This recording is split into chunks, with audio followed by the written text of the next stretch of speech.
সবকিছু শুরু হয়েছিল একটা অদৃশ্য ফোল্ডার দিয়ে, নাম তার লেয়ার 9। এটা কোনো সরকারি রিপোর্ট না, কোনো পাবলিক ডেটা না, বরং একেবারে এনক্রিপ্টেড, সুরক্ষিত, অচেনা এক ডেটা ফোল্ড, যার ভেতরে লুকিয়েছিল এমন সব বিস্ফোরক তথ্য যা প্রকাশ পেলে বদলে যেত দেশের রাজনৈতিক ভারসাম্য।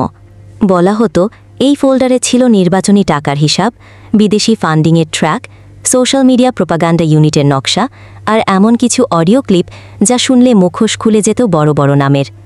আর এই ভয়ঙ্কর ফোল্ডারের সঙ্গে জড়িয়েছিল একটাই নাম, নারায়ণগঞ্জের প্রভাবশালী নেতা মেয়র আইভী।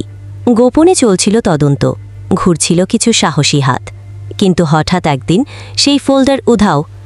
সার্ভারে ঢুকে দেখা গেল সব ঠিকঠাক, কিন্তু ভেতরটা পুরো ফাঁকা। কোনো রিপোর্ট নেই, কোনো ভিডিও নেই, এমনকি লগ ফাইলও নেই।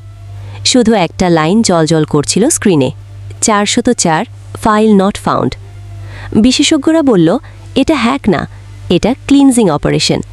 এমনভাবে তথ্য মুছে ফেলা হয়েছে যেন কোনোদিন কিছুই ছিল না। এরপরেই বদলে যায় নারায়ণগঞ্জের সুর। মেয়র আইভীর দৃঢ় কণ্ঠ নরম হয়ে আসে। আগে সেই লড়াকু ভাষা মুছে গিয়ে আসে শান্ত মেটানো সুর। যারা দুর্নীতি নিয়ে রিপোর্ট করতেন তারা এখন চুপ, কেউ বিনোদনের দিকে, কেউ ইউটিউবের হালকা কন্টেন্টে। যেন এক অদৃশ্য ভয় পুরো শহরকে গিলে ফেলেছে। কেউ বলে একটা ডিজিটাল চুক্তি হয়েছিল, কারো ক্ষমতার বদলে কারো নীরবতা। আবার কেউ বিশ্বাস করে লেয়ার 9 মুছে যায়নি, ওটা এখনও কোথাও আছে, হয়তো কোনো ক্লাউড সার্ভারে, হয়তো কারো ব্যক্তিগত কালো ড্রাইভে। হয়তো একদিন কেউ এসে বলবে আমি লেয়ার 9 উদ্ধার করেছি। তখন কি আবার কেঁপে উঠবে নারায়ণগঞ্জ? নাকি এবার ইতিহাস সত্যিই চিরতরে হারিয়ে যাবে?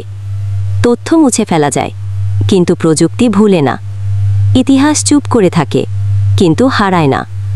সে শুধু অপেক্ষা করে এক সাহসী কণ্ঠের, এক অচেনা ক্লিকের।